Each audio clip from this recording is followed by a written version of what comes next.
contigo. Unidos hacemos más. Ya, queridos amigos, estamos de regreso. Hoy el programa hoy día ha estado bien intenso con interesantes panelistas, así es que usted no se despegue de nuestra sintonía. Vamos con un consejo de FONASA. FONASA más cerca de ti. Ahora puedes pagar tu bono consulta médica en cualquier caja vecina de Banco Estado a lo largo del país. ¿Cómo hacerlo? Muy fácil. Cuando pidas hora para tu consulta médica, no olvides solicitar RUT del prestador y el código de la prestación. Con estos datos, ingresa a www.fonasa.cl, sección Servicios en línea, o llama al Fono FONASA 600-360-3000 y solicita tu folio. Acércate a cualquier caja vecina con el folio y paga el valor de tu bono. No olvides solicitar los dos comprobantes, copia cliente y copia prestador. De esta forma, cuando asistas al médico, entregas el comprobante copia prestador, que será tu bono FONASA. FONASA me protege.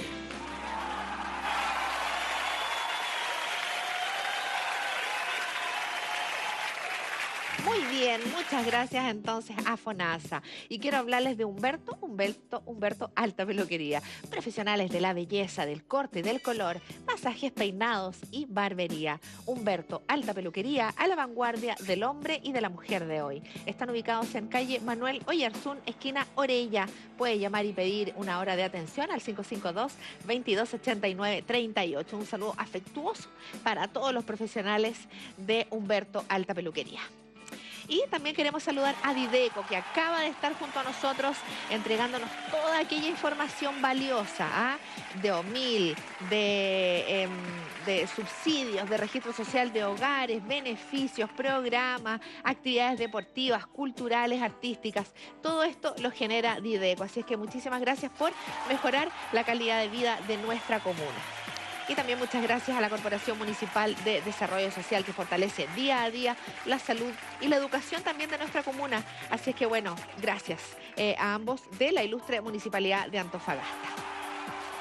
Y ya nos encontramos con nuestra querida Karen Joustra, enfermera, experta en adulto mayor, en diabetes. La verdad es que encontramos súper necesario tu asistencia, Karencita, este espacio, porque tenemos súper claro que la diabetes, desafortunadamente, está en alza y se está transformando en una... No, ¿cómo me tiran un aplauso?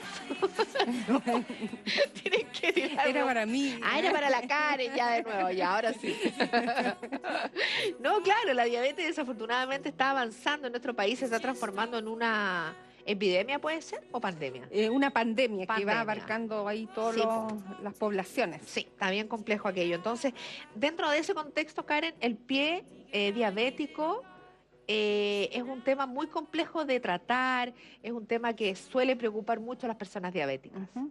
Bueno, nosotros siempre en los programas habíamos hablado de cómo prevenir la diabetes o cómo controlar la diabetes, pero cuando hablamos de pie diabético, estamos hablando ya de una de las complicaciones crónicas de la diabetes, o sea, cuando ya la diabetes empieza a cobrar la cuenta, por decirlo de una manera. ¿Ya? Vamos a decir que a lo largo de la línea de la vida, cuando una persona tiene diabetes, es importante considerar que desde ese momento existe el riesgo de tener pie diabético. Desde que ha sido ya diagnosticado de diabetes. Por tanto, lo que invierte en su salud, y no estoy hablando de dinero, sí que estoy hablando de invierte en su cuidado, a largo plazo va a determinar la condición para poder adquirir o no este tema, digamos, del pie diabético. ¿Ya? Y vamos a decir también que las personas que se caracterizan por desarrollar esta patología como complicación de la diabetes son aquellos que han tenido a largo plazo un control glicémico muy malo. ¿Y a qué nos referimos con esa deficiencia del control glicémico? Que en el tiempo nunca están compensados. Siempre están sufriendo descompensaciones y estamos hablando de mantener glicemias elevadas por sobre los 200 miligramos en la sangre. Pero ¿sabes qué pasa, Karen? A mí me da la impresión de que hay mucha gente que no le toma el peso a la diabetes, que creen que porque son más jóvenes, porque ya, ok, voy a dejar de comer pan, no sé, pues voy a dejar de comer en la noche, pero no son realmente aplicados con el tratamiento o con el abordaje de su enfermedad. Exacto, estamos hablando que igual que la hipertensión arterial, la diabetes es silenciosa, Claro. ya no hay manifestaciones iniciales a menos que se manifieste en forma aguda, ¿ya? Pero la mayoría de las personas empieza en forma muy silenciosa y tú sabes que empezamos de nuevo primero con la resistencia a la insulina hasta que de un momento a otro, después de los 40 años, se declara la diabetes. Karencita, uno debería hacerse anualmente, por ejemplo, exámenes de sangre, pero ¿cuáles son aquellos que te pueden detectar de manera inicial quizás una diabetes? Lo que avisa que vas a tener una Claro. diabetes generalmente son algunos síntomas relevantes que dan a las personas empieza como un tema de mucha sed, así, pero es realmente la persona te puede llegar a tomar 5 litros de agua en el día. Y junto con eso, hambre, mucha hambre. Y la persona come, así devora la comida y en el fondo empieza a bajar de peso. Y no se condice lo que come con el peso que está. ¿Pero cuál diabetes es esa? La diabetes tipo 2. Perfecto. ¿Esa es la que da cuando uno tiene malos hábitos? Exacto. Después de los 40 años se manifiesta. Después de los 40 años. Tiene... Pero tú dices que es silenciosa. Claro. O sea, antes de eso... estamos hablando de antes de eso la prediabetes. Ya la prediabetes que no tiene prácticamente manifestaciones clínicas, excepto que en muchas personas hay una dificultad por el control del peso. ¿Ya? Y la persona empiezan a engordar y tienen, digamos, malos hábitos en general. ¿Ya? Claro. Pero volvamos un poco al pie diabético Sí. para decir de que aquellas personas que mantienen glicemias mayores de 200 ¿Ya? son aquellas que tienen riesgo de padecer el pie diabético. Y no estamos hablando de cuando recién se diagnostica, estamos hablando de 20 años después y los más susceptibles son las personas ya mayores de 60 años. ¿Pero qué es el pie diabético? El pie diabético estamos hablando de una patología que se manifiesta como complicación de la diabetes y consiste en que la persona empieza a perder la sensibilidad en todo lo que son las extremidades inferiores. Claro. Producto de eso, como no tiene sensibilidad, se expone a lesiones en los pies que siempre pasan por, digamos que la persona tiene una deformidad del pie, que usa un calzado inadecuado y le aprieta o le lesiona en algunas partes. Y también hay personas que empiezan a tener, digamos, todo su deterioro, por decirlo, producto de la edad, y no sienten estas lesiones, no se dan cuenta que las tienen. Sobre todo si hablamos de adultos mayores que tienen disminuida su parte visual, por tanto no son ellos por sí mismos capaces de revisar por ejemplo, sus pies, Pero piel. una heridita, por ejemplo, o más A partir que nada de como una herida, hinchazón? a partir de una herida pequeña, esa herida empieza a salir fuera de control y la persona entonces empieza a desarrollar lo que llamamos una úlcera.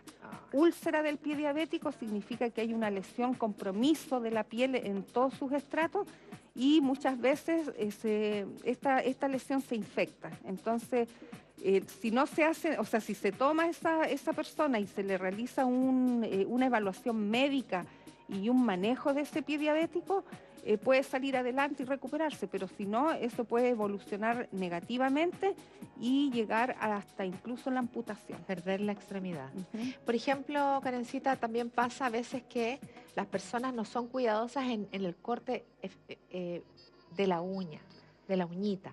Y esa uñita a veces se encarna, genera una molestia, se empieza a hinchar ese dedo.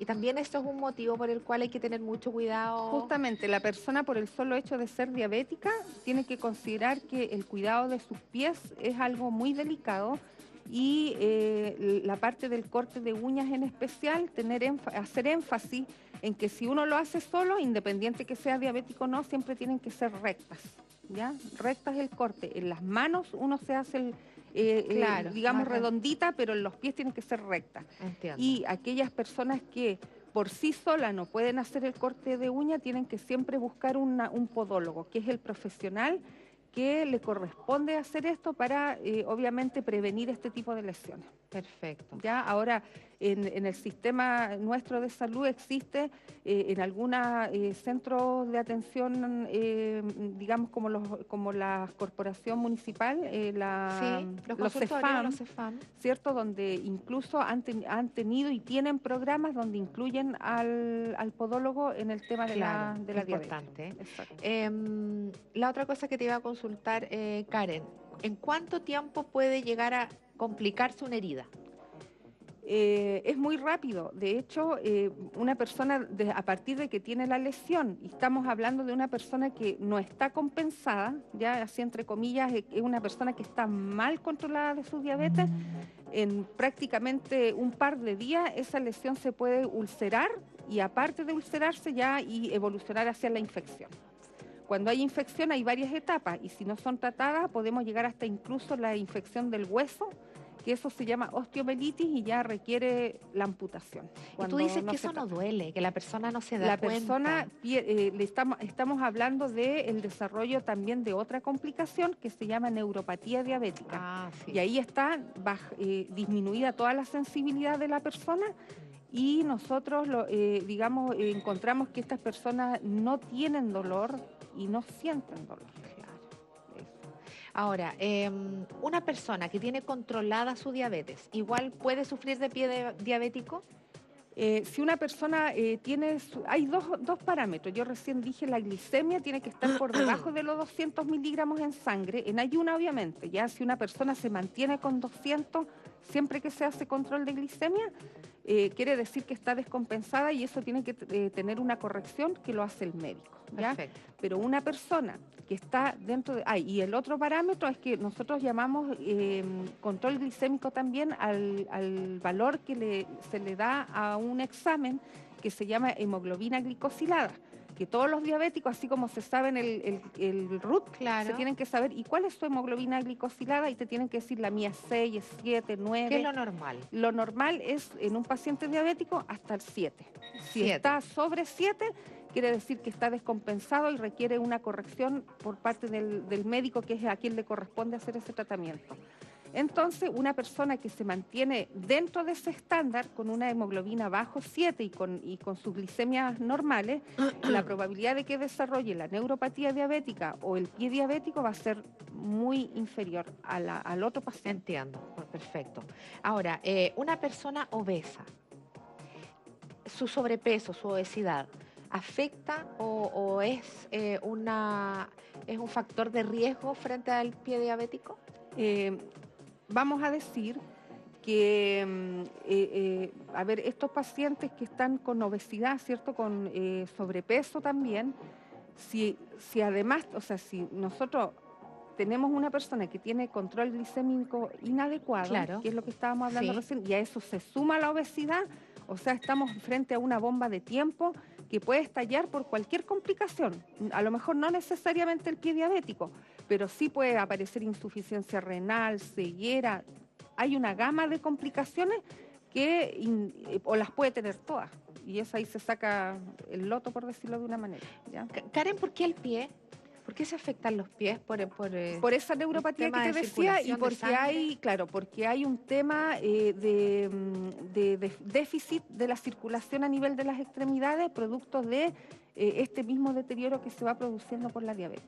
¿Tú lo observas mucho en tus pacientes el riesgo del pie diabético? El riesgo, como te decía, en los pacientes que tienen diabetes va a existir siempre y uno se enfrenta como enfermera a hacer la educación de estos pacientes para la prevención. ¿ya? Cuando un paciente no tiene pie diabético y es diabético, lo que hacemos las enfermeras es poner énfasis en la educación del paciente, en la prevención, en los cuidados del pie.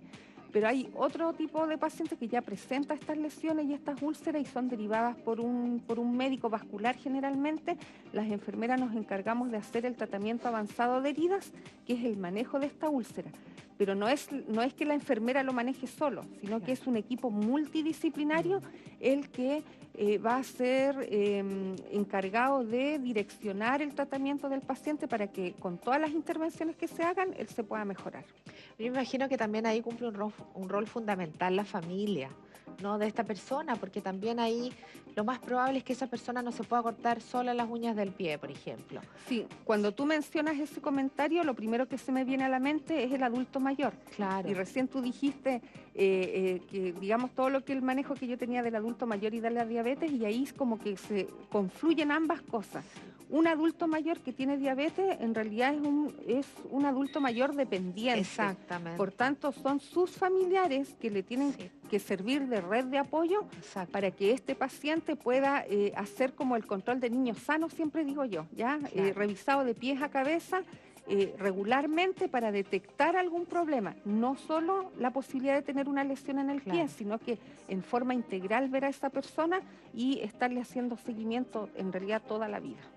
El tema del calzado, Karen, ¿también es relevante a la hora de evitarlo? Hay, digamos, personas que van a tener mayor disposición a una lesión, sobre todo si usan un tipo de zapato inadecuado. Estamos viendo en la imagen, Ahí está, ¿cierto? claro. Un zapato que es anchito de adelante, donde los deditos Están más calzan holgados, perfectamente. Y al otro lado tenemos uno donde están todos los dedos juntos, ya, pero como dice antes muerta que sencilla, sencilla, hay ¿cierto? muchas mujeres que ahí está soportando el peso primero que nada y la presión dentro del zapato, lo cual te predispone a una lesión.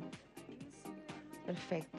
Ahí está, mira, algunas recomendaciones. Claro. Vamos a decir, por ejemplo, que el número del zapato tiene que ser adecuado, ya que respete la estructura del pie. Claro. Un número pequeño presiona, pero un número grande también va a hacer que el pie baile dentro del calzado. ¿Ya? Ahora se recomienda, por ejemplo, que los pacientes, sobre todo sobre cierta edad, en general los adultos mayores, que de partida piensen en un zapato tipo zapatilla. ¿Ya? Un buen calzado. Que las mujeres se olviden de los tacos y que se olviden de esos modelos puntiagudos, ¿cierto? Que tengan cordones, porque así pueden ajustar al pie, o estos velcros que son muy cómodos, ya pueden hacer esto que sea más cómodo y más llevadero. Pero hay otro tipo de calzados que se usan ya cuando el paciente tiene la úlcera plantar, es decir, que tiene su herida en la planta del pie. O en el talón. En el talón. Existen unos zapatos que son de descompresión, que se usan para estos pacientes para que la planta del pie nunca toque el suelo, ¿ya? Ahí estamos viendo, por ejemplo, un calzado adaptado para un paciente diabético. Tiene velcro ese. Que tiene velcro y que se va a ajustar, obviamente, a la forma del pie. Claro. Acolchado, ¿cierto? Tiene ciertas características. Entonces, el paciente diabético tiene que preocuparse de qué tipo de calzado es el ideal para proteger sus pies y evitar estas lesiones, ¿ya? Mira, ahí estamos viendo, Karen, pacientes en riesgo. Claro, entonces dice, por ejemplo, hay que tener en cuenta también que muchos pacientes que tienen deformidades en los pies, lo que decíamos recién, los adultos mayores no ven bien, obviamente que además si tienen historia de que ya tuvieron heridas en los pies, o sea, la probabilidad de que aparezca una lesión de este tipo va a ser mayor. Perfecto. Ahí dice diagnóstico de neuropatía. ¿Es lo que tú te refieres a esa pérdida de sensibilidad? Y también de lo que tú mencionaste, que era la circulación en las extremidades inferiores. Por tanto, también acá, como te decía, hay un tema multidisciplinario de profesionales y el médico va a ser el que va a determinar el origen a lo mejor de esta problemática, y muchas veces basta con que le hagan una cirugía de bypass en la pierna para que se exactamente influye también, pero eso deriva en otro tipo de lesiones que son las úlceras venosas. También hay los diabéticos. Y hay pacientes que son diabéticos y que desarrollan los dos tipos de úlceras, entonces es muy delicado. Oye, es muy complicada la diabetes, Karen. Es muy complicada. Entonces, yo creo que yo te vuelvo a decir, uno no llega a tomarle el peso. Exacto, siempre vamos a insistir en la prevención, para que para que no haya diabetes. Y en todo orden de cosas, tu salud de manera tremenda. Exacto, en todo orden de cosas nosotros tenemos que apuntar a los niños. Son los niños los que tienen que cambiar esta pandemia de la que tú hablabas recién, donde son muchas las personas que tienen diabetes y con mayor probabilidad de riesgo de hacer complicaciones. Qué complicado. Bueno, lo estábamos conversando recién y yo te lo quiero volver a preguntar. Yo hoy, como mujer de 40 y tantos años, que no tengo ninguno de los síntomas que mencionábamos, ¿verdad? No, todavía no tengo tanta sed ni nada, pero siento que, claro, soy media desordenada para comer, que tengo una vida sedentaria.